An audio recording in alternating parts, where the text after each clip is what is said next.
The NBA season is officially here as we wrap up our little season preview. We did the West in our last episode, so feel free to head back and check that one.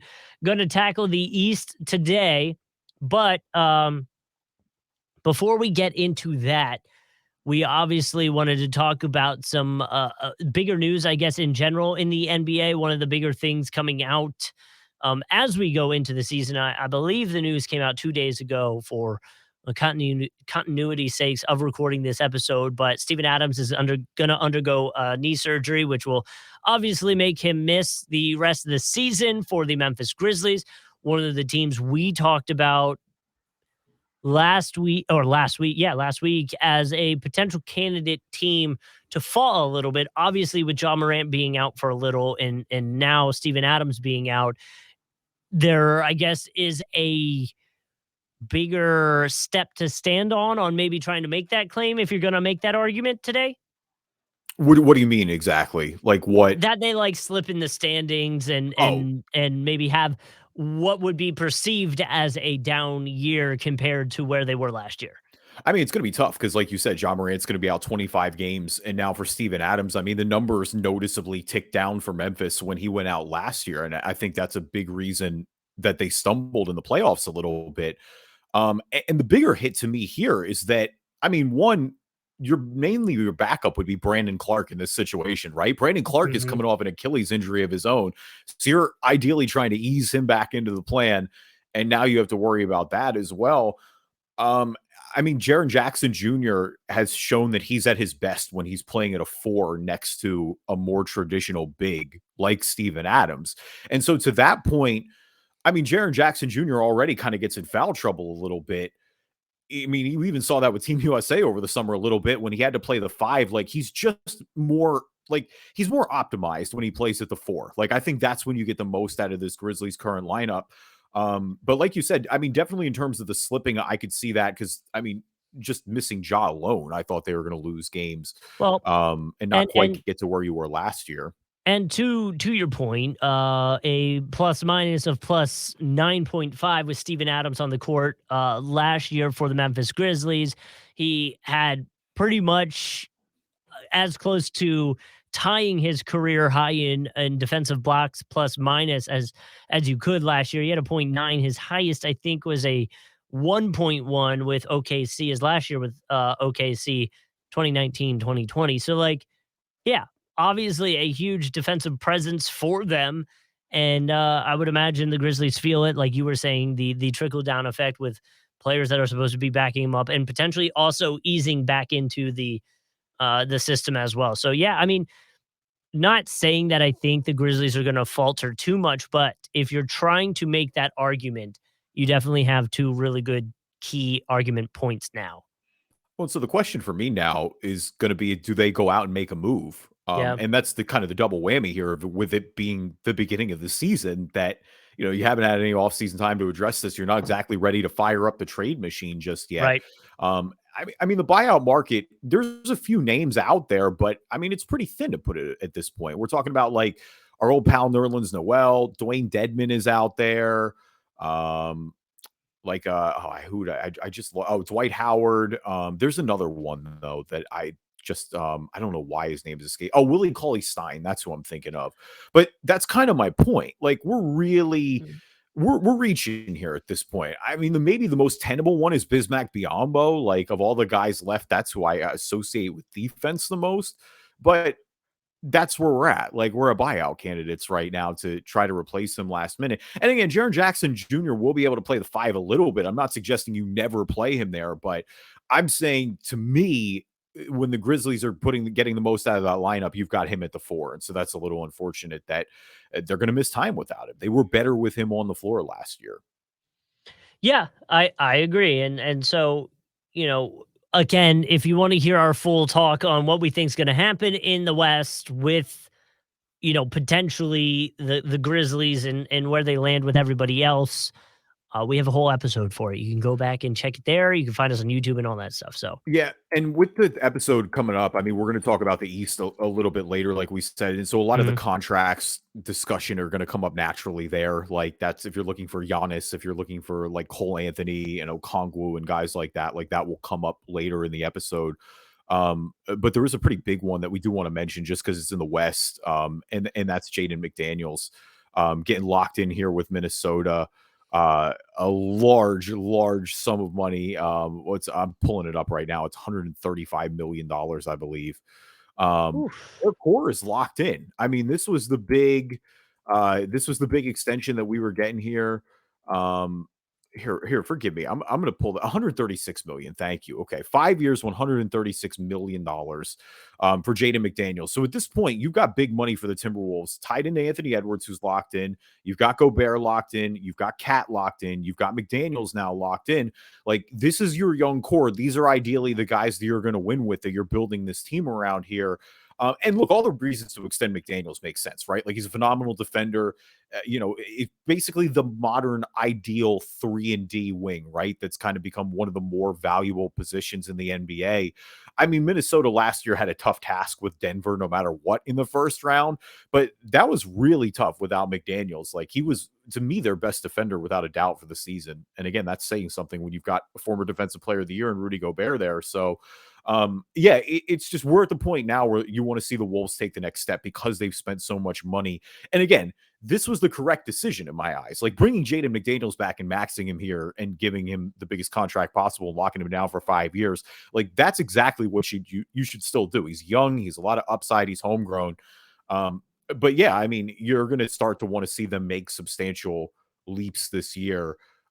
Kind of not more in the play, and you want to see them closer. I mean, really, the 2, 3, 4, and 5 range. It's gonna be tough. I don't see them quite to the level of Denver and the Lakers, and who not Phoenix. Phoenix is who I'm thinking of quite yet, but yeah, you got to feel good about this McDaniel's extension. And I want to see yeah, like I said, I feel like I'm a broken record here, but I want to see them take the next steps here a little bit. Having the nickname seatbelt is wild too. But I mean, a younger guy with that team. I mean, here's the thing. There's a lot of money locked up now, which was the case before we even got to this contract, right? So you have very little wiggle room, but when you're in that scenario, you do want to reward the young guys who are improving themselves. And I think Jaden McDaniels is one of those guys. So I'm all for the move. And like you said, we just want to see that leap now, which may or may not come. I am on the side of not necessarily believing that it'll happen, but maybe that's just me being burned by the Timberwolves one too many times. Well, I think the other thing here too for Minnesota that's important because they just don't have a lot of picks is you got to really lock up the young guys that you have, right? Like you need to make sure they're not going anywhere because you're not just going Mhm. to be able to replace them quickly if they leave. Right. I mean, I also think there's a high chance they move Cat or Gobert at some point. Like I think we probably do see that. Um, Obviously Cat would recoup everything, and that's a massive earth-shattering move in Minnesota. That's not one I'm suggesting they do lightly, but that is a scenario where it's like, you can restock the war chest really quick. It makes it a lot less awkward with Gobert, and then you can just, like you said, fill out the rest of the roster. But either way, you're regardless, like defensively, it's going to help them a ton. And it just kind of gives them some coverage a little bit, if that makes sense. Um, I don't know. I just feel like, and again, Ant Edwards is the key here too. Right. Like I Right. think Ant is the main superstar in all of this. Like this team will Well, go as far as he and goes. like you said, I mean, if you gotta make a move, you pick what you want to do, and at the end of the day, you still have Ant and potentially now Jaden McDaniels if you need to try to do an overhaul or switch of direction. You have some guys locked up that you can then go, okay, these guys are going to be around for a minute. Let's see if we can build around this.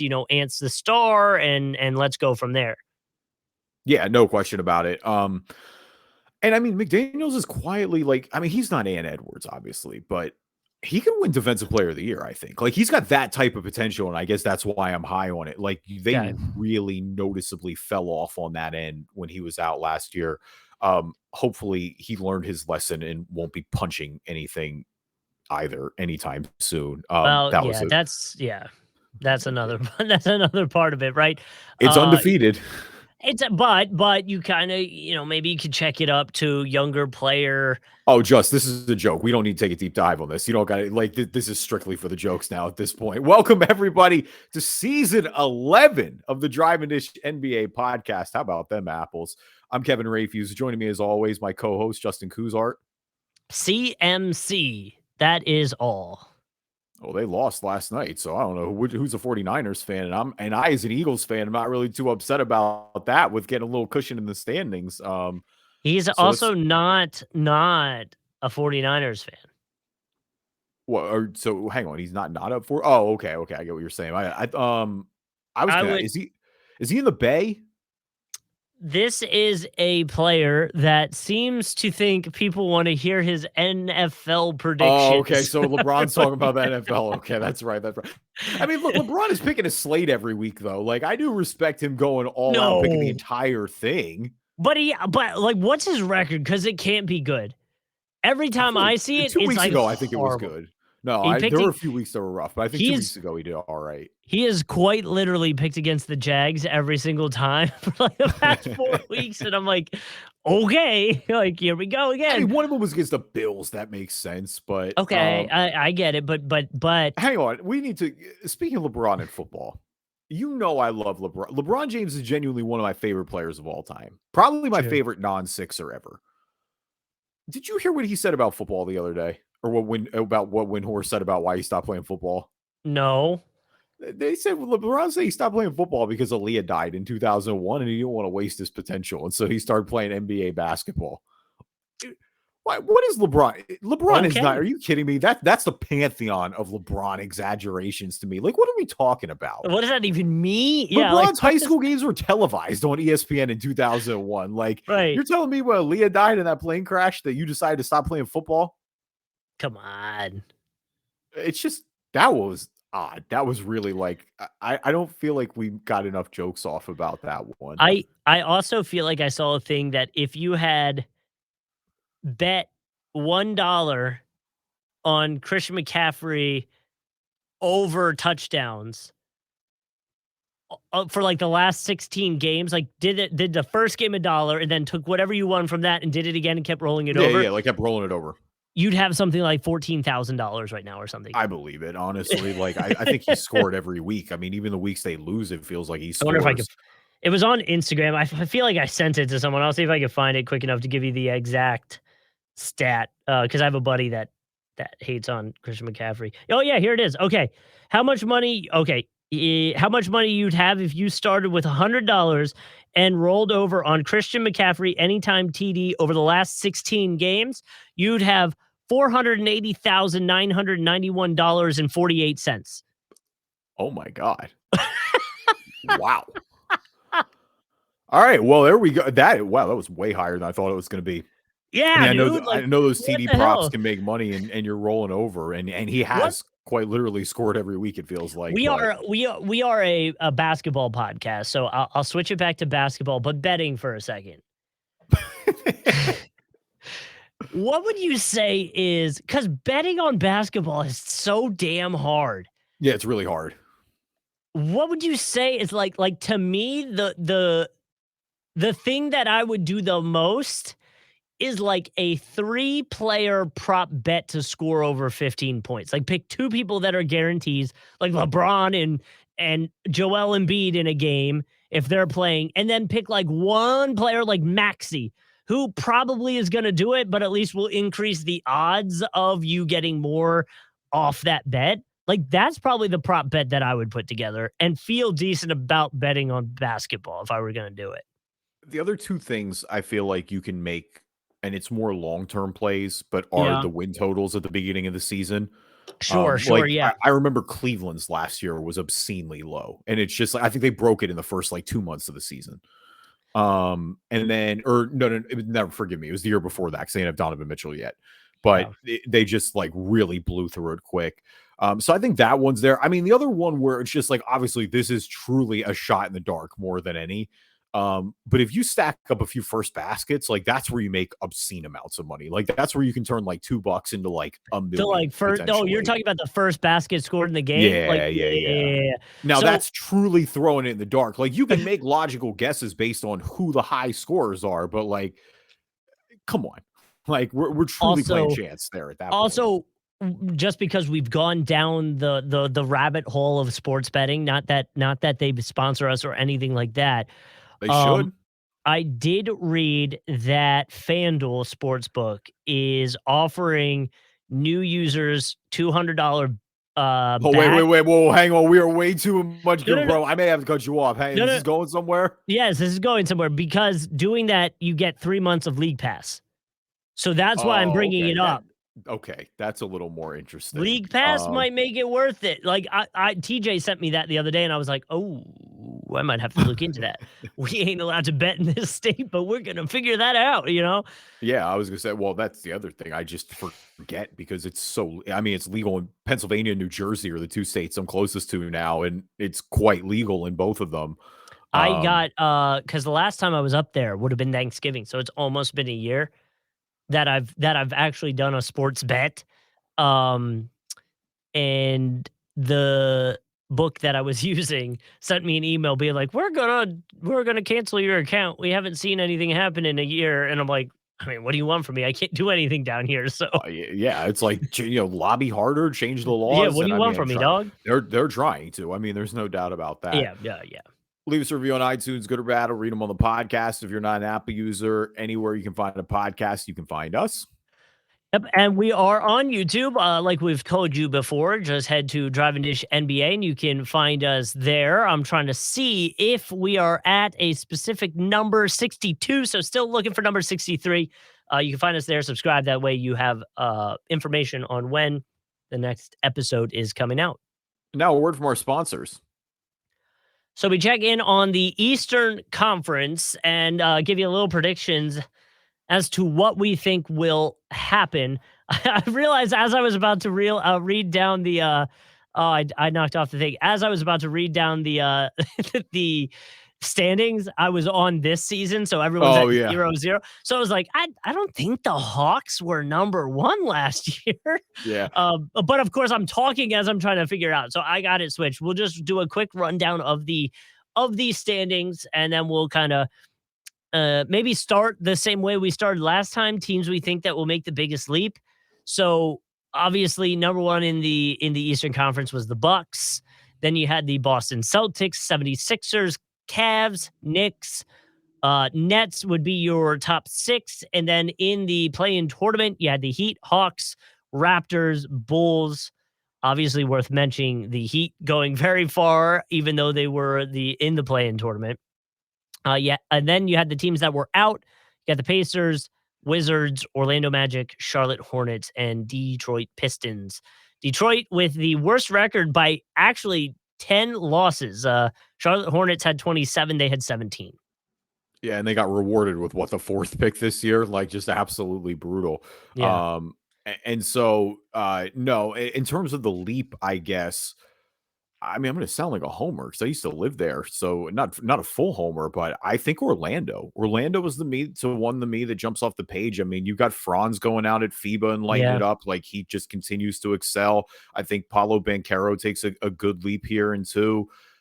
They just locked Cole Anthony down. Like that was a big question. They got him signed to a $39 million deal. I thought that was really good value for them. I just like the depth if some of these guys step up. Like if Jalen Suggs continues to get better, I really like Wendell Carter Jr. there. He's been a bit of a steal for them. Like there's still a lot of depth with Markelle Fultz there as well. So, but it's more about Wagner and Banchero to me. Like I think they're going to start to assert themselves as a pretty dynamic duo here this year.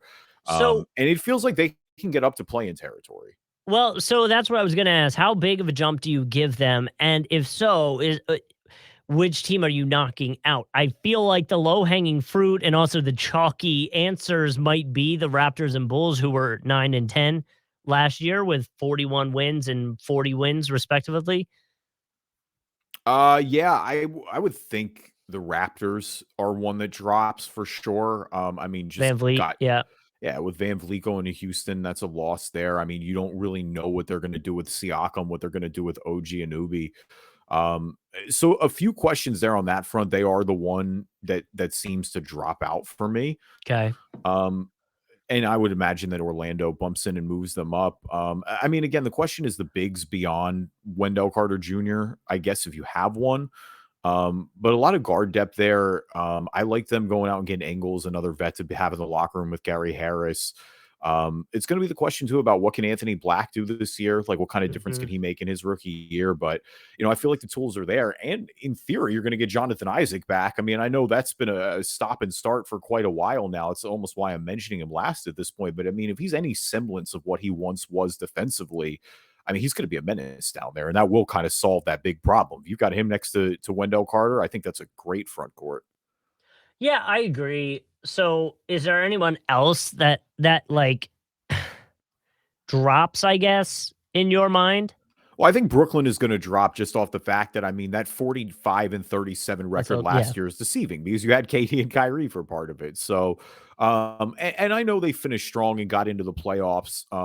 And Mikal Bridges, of course, had the kind of national breakout when he got into that featured role there in Brooklyn. But they got a lot of nice players, but it doesn't feel like there's a lot of top end talent there. So I feel Okay. like, I mean, unless Ben Simmons just truly finally becomes Ben Simmons, but I would imagine there a slight drop off there. Um, Besides that, I mean, the other leaps, I guess, if there's going to be one, are Indy. I mean, Washington in theory drops a little bit as well. It feels like they're kind of going younger, like they just re-signed Abda to a deal.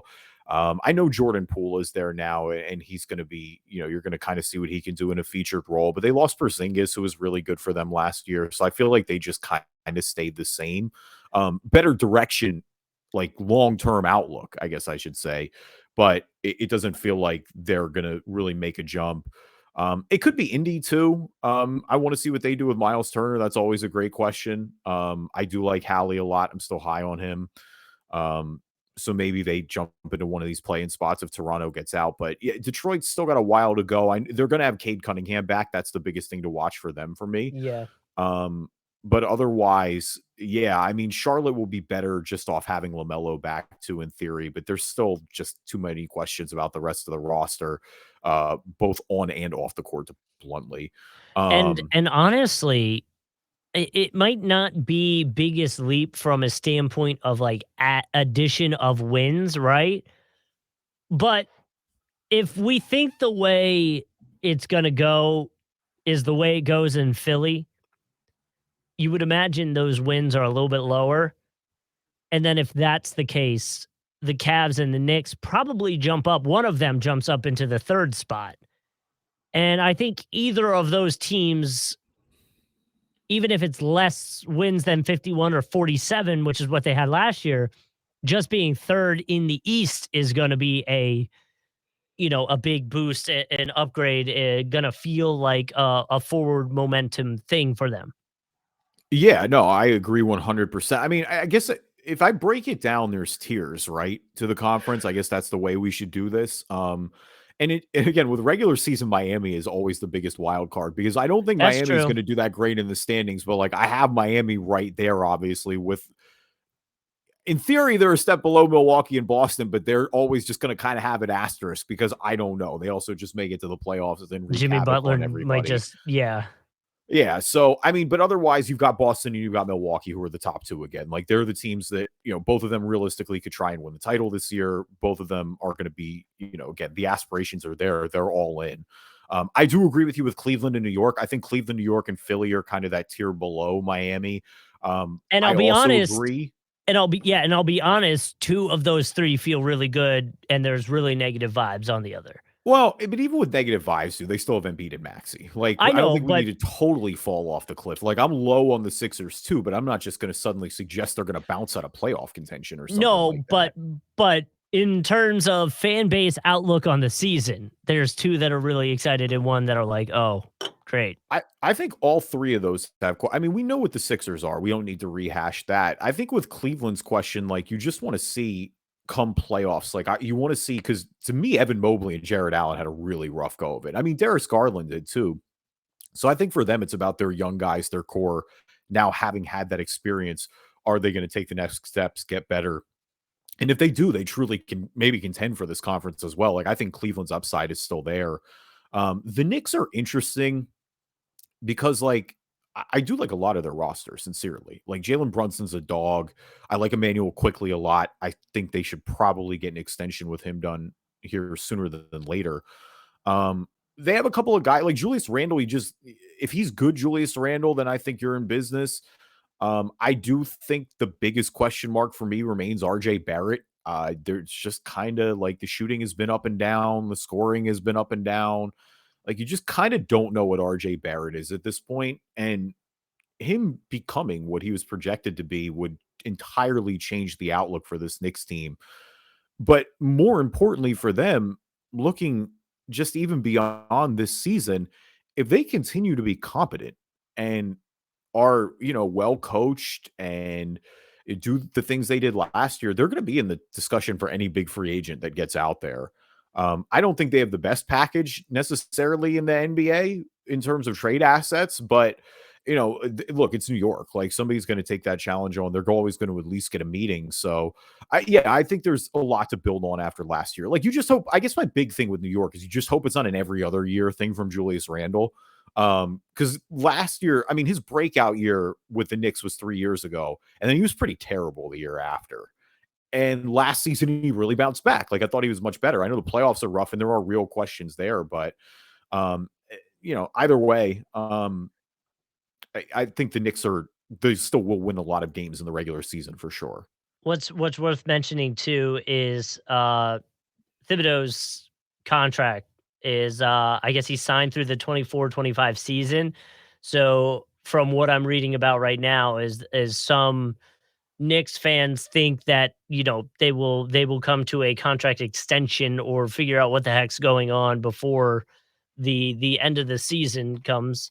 Of course, if anybody has Googled the Knicks in the last day and a half, the biggest thing that is there right now is all Joel Embiid rumors. And They gotta start. Their package is not good enough to get Joel Embiid. Like, can we nip that in the bud real quick? That package was hideous. It was like Julius Randle, RJ Barrett, and Mitchell Robinson and picks is what it says. And Evan Fournier. So you take on a bad contract on top of that. Like, well, wait. We are smoking crack if the Sixers did that deal. That is so unserious. And I'm not being serious, but is Fournier's contract a last year thing? I think he's got 1 or 2 years left. Okay, so maybe it's like I'll check Basketball Reference now. But it might. I assume that might be one of those things. Is like, well, you clear the money after the year, and then that gives you a lot of room to work with for Maxey and Embiid. But you're essentially punting this year at that point.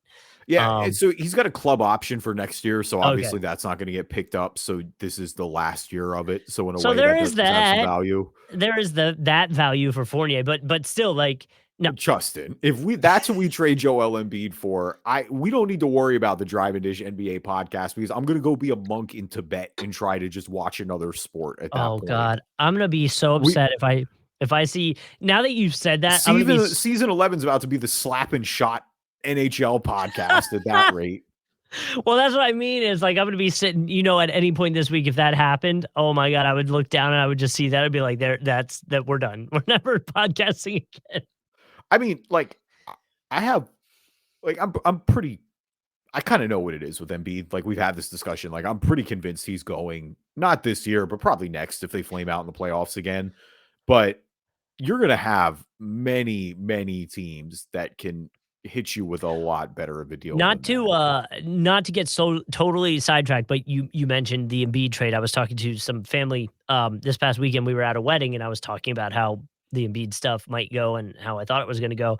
And because we've done so many immaculate grids, I guess I've gotten a lot better at them.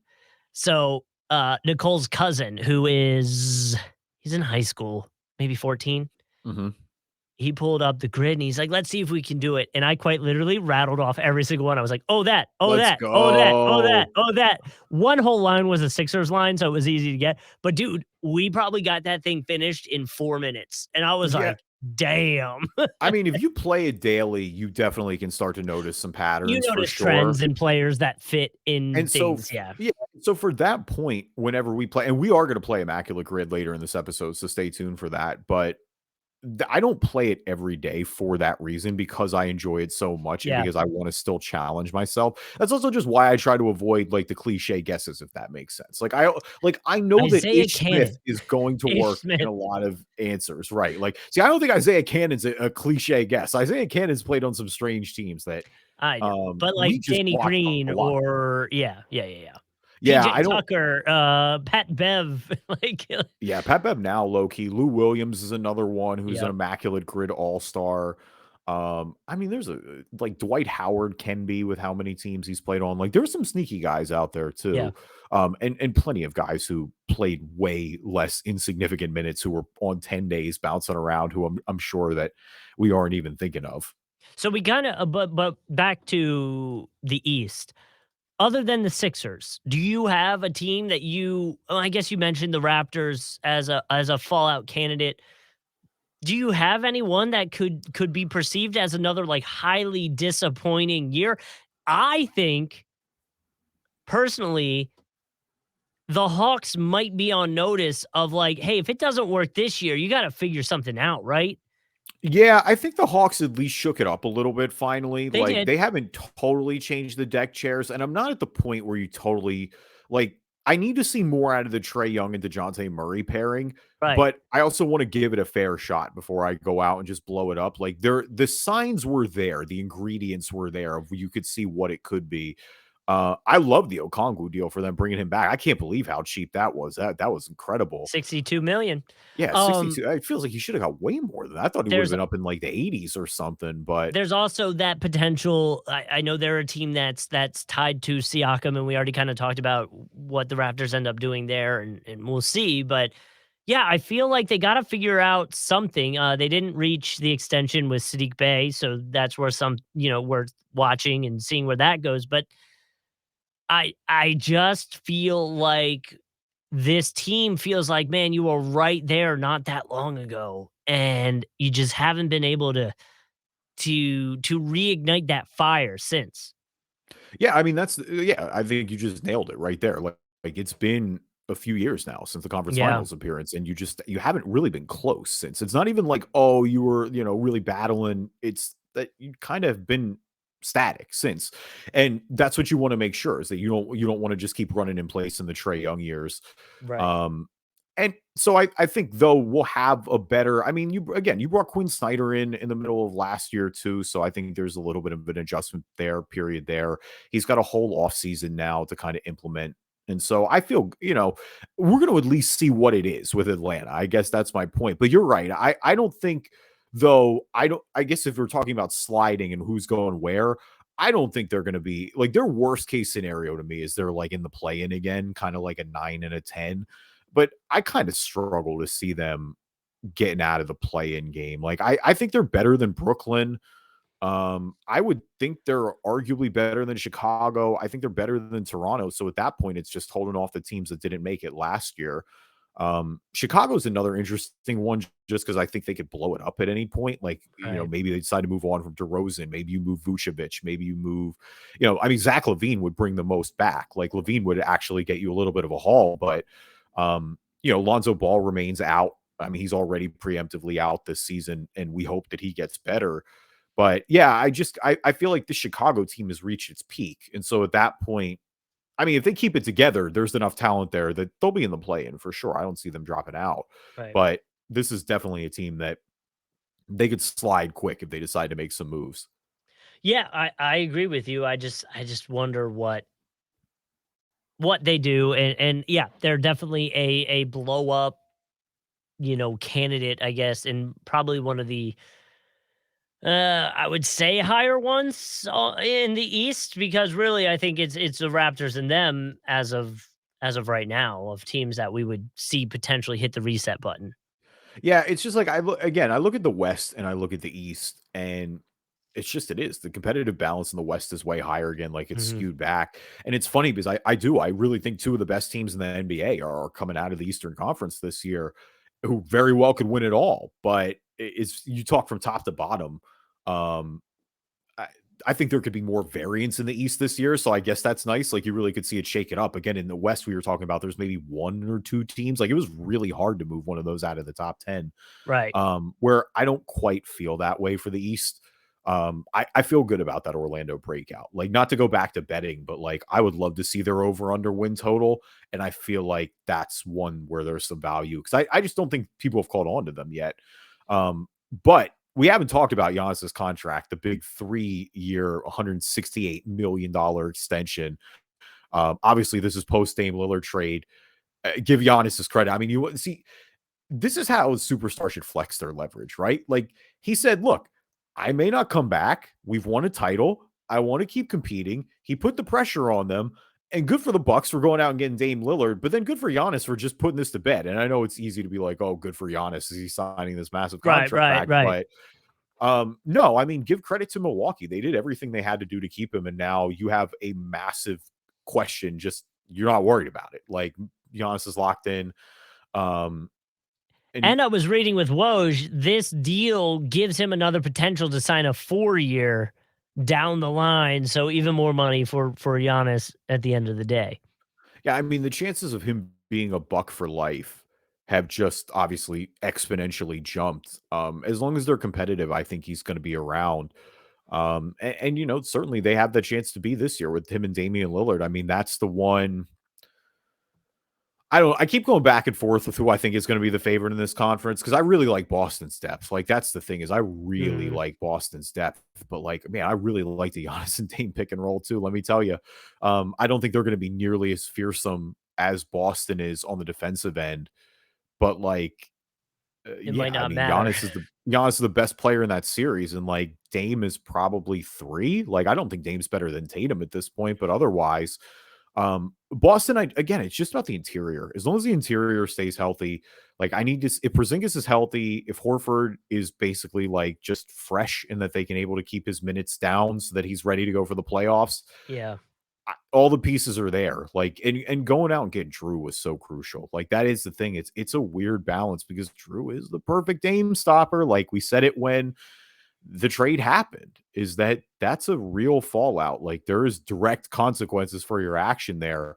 Again, now that you've got Giannis back, you do this deal, you do that trade 150 times if you're Milwaukee. Right. Like, let But me not try now to rewrite history here, it just adds but an interesting wrinkle to that potential down the line matchup that we'll probably see, you know? Like, it does. So where are you at? Who do you think is going to win this conference? Are you a Milwaukee or do you think you're a Boston? I think I'm Boston. I think I'm Boston. Mainly because I'm kind of being a homer and Drew used to be on the 76ers. All right. I didn't expect that to be the reason, but I feel you. It's been like a decade plus since that point. People don't Um, forget, man. People don't forget. He was an all-star in Philly. No, Yeah. but if I'm my 10 playoff teams in the East, I guess will be Milwaukee, Boston, Philly, Cleveland, New York, Atlanta. That's 6. Mhm. Yeah, that's 6. Okay. Miami, Chicago, Orlando, and Brooklyn. That's where I think my 10 is going to be. I'm going to have Brooklyn sneak in there I'm not real late. I'm not hating on Orlando because I love Orlando and they're kind of like the local team, but I can't imagine the number of times we've been burned thinking they were going to take a step and then they don't because of injuries or whatever reason it is. And I so hope you're right this year. Yeah, I mean, I just think they're just deep. Like, I think Yeah, they're ready to go, I and I'm hope just so. way higher on their core than I've ever been because, And again, namely the 2 guys we talked about. Like, I just yeah, think eh, Orlando needed to get a high-end upside guy. One of them was the number 1 pick, which they expected, Banchero, and they needed that. And the other one they just nailed. Like, Franz Wagner is as a much, beast. much better. I mean, I remember when they drafted Wagner, like, I was kinda low on it. I gotta be honest, I didn't Yeah. like it at all. Um but I think I wanted Kuminga, but, no, really, really great pick for them, obviously. I mean, Franz has You could argue Franz has as much, if not more, upside than Paulo, and that really is actually saying something. But Yeah. without further ado, we are in season 11, so we are going to bring back who's balling, who's falling here as games start to happen. And we do have some real NBA action tonight. It's all West Coast based, but by the time this episode drops, Lakers and Nuggets and Suns Golden State will have taken place. So excited to watch both of those games. Really looking forward to the NBA being back. But we can't let another episode go. We talked about it a little bit earlier. We got to play some Immaculate Grid here on the Driving Dish NBA podcast. And again, if you want to watch the grid, go to YouTube, search Driving Dish NBA podcast. We are there. For the audio listeners, across the top tonight, so our columns are, we've got the Spurs on the left, we've got the Hawks in the middle, and we've got 20 points per game per season on the right. And then our rows from top to bottom, you've got the Knicks at the top, you've got the Pistons at the second one, and you've got the Hornets third. Justin oofed inside. I love it. I'm excited. We got some challenges tonight. We got some non-cliche teams. Like, dude, I'm ready. This one's not as easy as I think ones in the past have been. No, I mean, the 20 point per game score is real easy. Like, that's the thing, is it's like that does give us one free one for everybody. And then after that, it does get a little tougher. I mean, some of these I'm looking at them now. Like, there's definitely a few I already got to think about, but I also feel pretty good about a lot of these. So let's try to make this 9 for 9 and end on a high note. I feel like I did all the talking to intro the grid, so I will let you start it off. Who are we going with first, Justin? I mean, do we want to go Kemba in the corner there, bottom corner for 20 points per season for Hornets, or do we think we can go lower? Kemba will definitely have the highest, like, no question percentage. Like Kemba is the guy I think about. The other one is LaMelo, just because he's there now. Yeah. If we want to get old school with it, the ones I think about would be like Baron Davis, maybe Jamal Mashburn. I think had 20 points a game there. Gordon Hayward? Did he have 20 a game there? I know he's there. I don't know. The problem is he's hurt all the time. Yeah, but what did he have? Yeah, I don't know. I'm trying to think. Rozier might have with injury, but I don't want to bet it on it. Rozier, I don't feel good enough about Gordon Hayward, just because it's more about the games played than anything.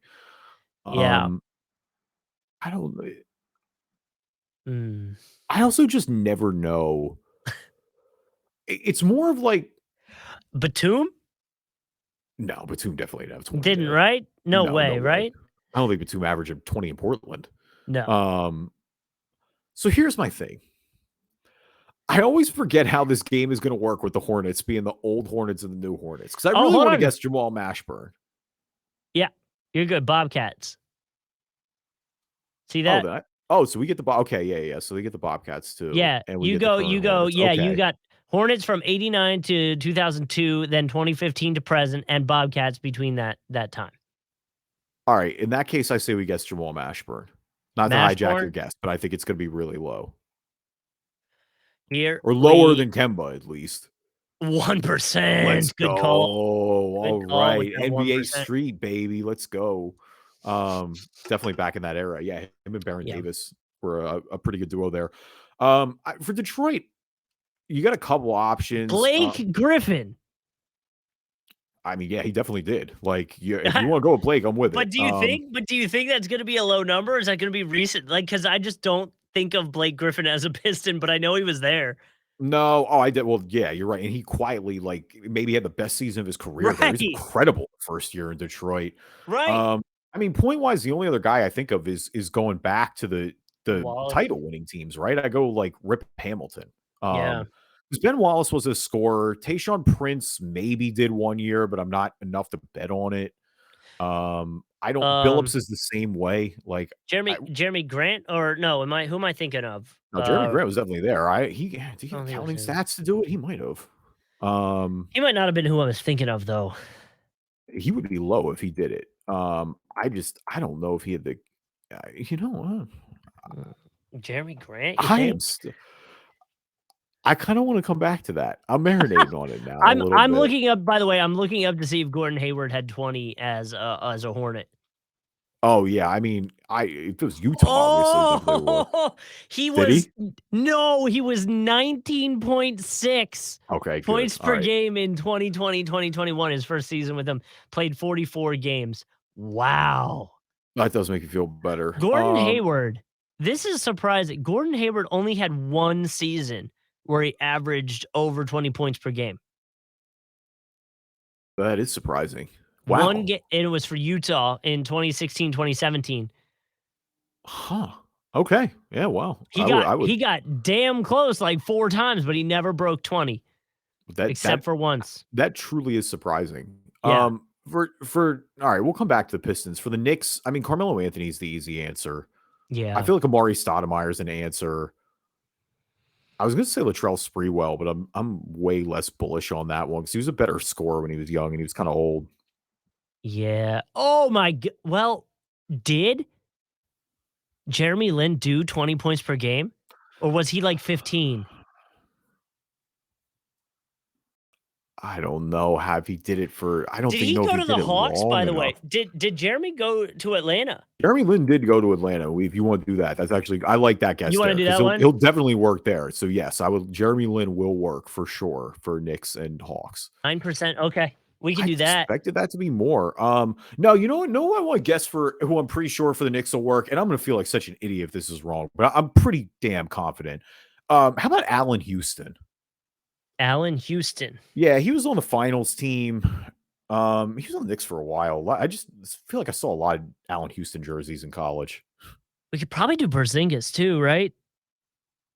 Yeah, but I think Houston will be lower. Okay. Houston it is, 7%. Good call. Okay. All right. Cool. Cool. Knicks Spurs. Guess Jeremy Grant for the Pistons. I'm feeling froggy now. Well, I feel good. We got This Mashburn. one? We got Houston. Yeah, guess Jeremy Grant. Oh, I'm so nervous. I'm so nervous. I'm so nervous too. Oh, Wow. it worked. Okay. 3%. I gotta look this up now. Okay. Hang on. I'm looking this up real quick. Jeremy Grant. Jeremy. I mean, he had the counting stats. That's the What a thing. Is move, like man. it's Holy about moly. the yeah, I bet 22.3 in 2020, 2021, 54 games. He was real close the year after. He's at 19.2. that's wild. Okay, nice. I Okay. would have yeah, Rip Hamilton would have definitely worked there. All right, Pistons, Hawks, Hawks, Hornets, and then the Spurs column. Spurs, Knicks, Spurs, Pistons, and Spurs, Hornets. I mean, the easy one for Spurs, Hornets is Tony Parker. Yeah. And I don't know if I know anyone else for that. So I'm just gonna put that out there if we have anything better. I know we joke about it because I said Ish Smith earlier. I know we have him for Pistons. Did he ever end up on the Spurs or Hawks? I don't think he did. Think so. I don't think he did for Atlanta. It's the Spurs where I don't 100% know. I feel like he's played for like a million teams. I want to guess is Ish Smith for Hornets, Hawks. We can't do that now. We can later. I want to do it so bad. I know, but I'm like, bro, we can't. We have a whole conversation about never using Ish Smith and then use him now. If we're gonna use him, I feel like we should use him last. You know what I mean? All right, let's say I'm almost confident he played on the Hornets too. But wait. Never mind, because Pistons Hornet, we don't have that connection. Yeah. Never mind. I'm going on a connection we don't even have. Okay. Damn. For Pistons Spurs, there should be some here recently, and I don't know why I'm drawing a blank right now. Pistons Spurs. Oh my gosh. Did what's his name? Aldridge? No. Did he end up with the Knicks at any point, Aldridge? No. Nope. Okay. No, Okay. Nets, but not Knicks. Okay. I have an insane one that might work for Spurs Knicks the more I think about it. Spurs Knicks? I'm trying to remember. I know he was a Knick. I'm trying to remember.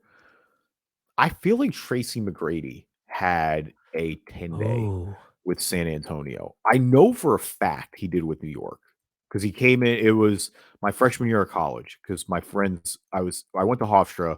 I was friends with a bunch of Knicks fans. They were really, really excited about it. T-Mac?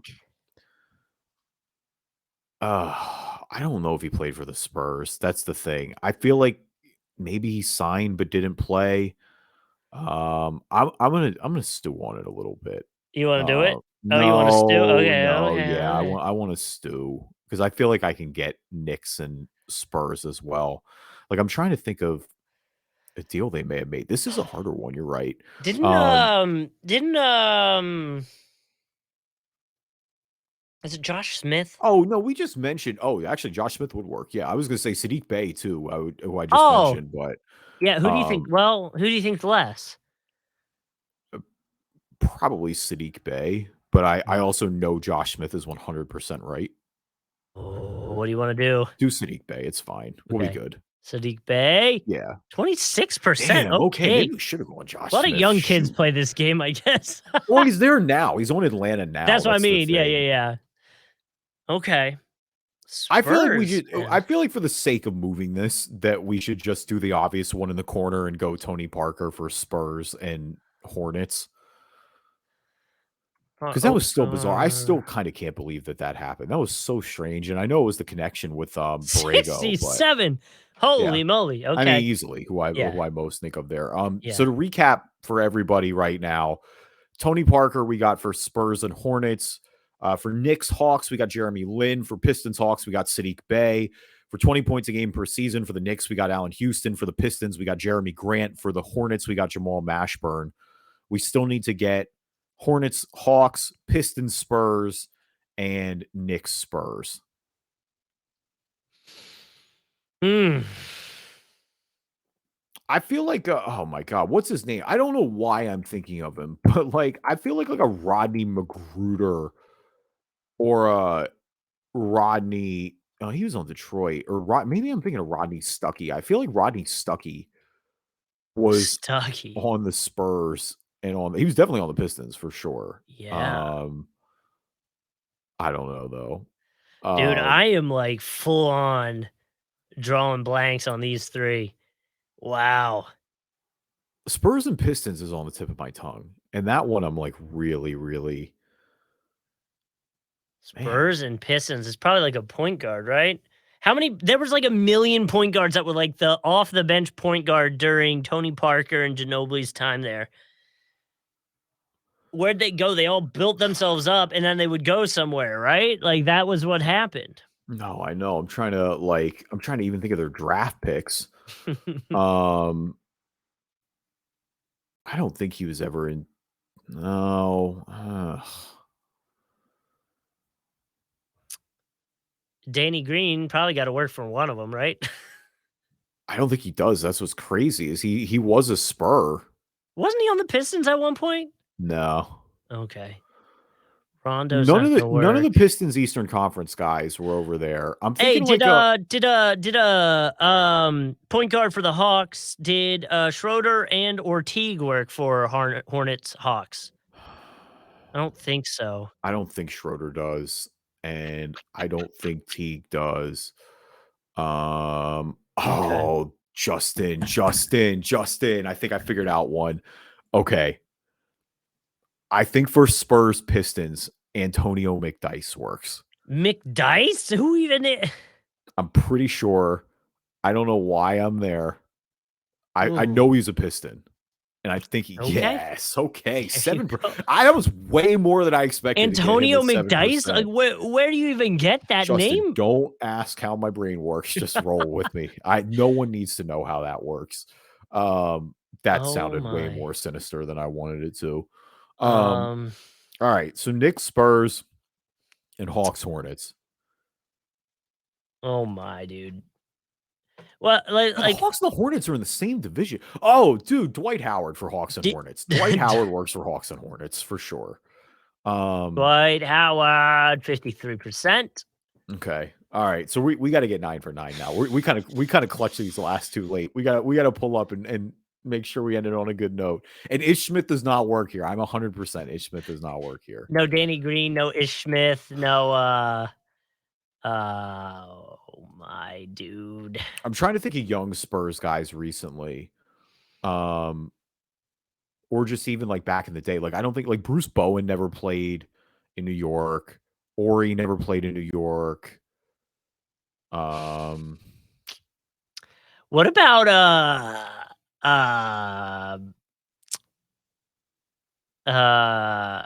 what was the no, that was that. Never mind. I was gonna say Raymond Felton, but I was thinking of I actually thought about Felton for a second. yeah. Oh, man. Bellinelli didn't play there, right? No. What about what's his name who drove the long way to fight Derek Fisher? Oh my god, that might work. What's his name? Matt Barnes. Matt Barnes. Why am I drawing a Matt blank? Barnes definitely played for the Knicks. He definitely played for the Knicks. Did he ever play for the Spurs? That's the thing. I don't think so. And to the counterpoint, his podcast co-host counterpart, Steven Jackson, I know played for the Knicks or played for the Spurs. I don't think he played for the Knicks. Yeesh. If he did, it was late. Yeah. I don't remember him playing for the Knicks. Oh,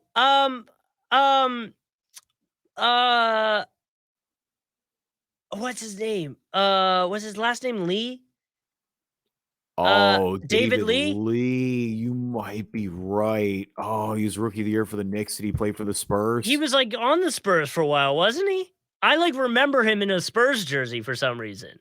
I don't know, but you had a light bulb, and that your reaction was I just figured this out. I have faith. I want you to play David Lee just off your reaction. I feel good about that reaction. But I would like to point out right now, I feel like I said David Lee, but I'm thinking of Luis Scola. I think that's radically different players. Right. Did he even play for either of those teams? I don't know. I mean, Scola I associate most with Houston. Yeah. I mean, he was on Houston for a while. Or like, was he Turkoglu ever on the Knicks? I don't think so. I don't either. I think he played for the Spurs for a second, though. But that feels right. I also feel like David Lee might be the answer. I like David Lee, bro. That felt right. And again, your reaction makes me think it was because it's definitely not the other guy you mentioned that you were thinking of. But Luis Scola. David Lee was definitely on the Knicks, so we're 50% at the bare minimum. So this is a good educated guess. Okay, 3, 2, 1. Yay! Yes, it was right. 187 rarity score. Good work, Justin. Way to clutch that out. Holy moly. So the most popular answers. It was T-Mac. T-Mac did work there. That's T-Mac. great. Oh, man. I should have. Man. Cam Reddish is the most popular Knicks-Hawks connection. Okay. I guess it just happened, so that makes sense. Yeah. Dennis Rodman, Josh Smith, Isaiah Thomas, Tony Parker, Dwight Howard, Kemba. Did I miss Patrick Ewing?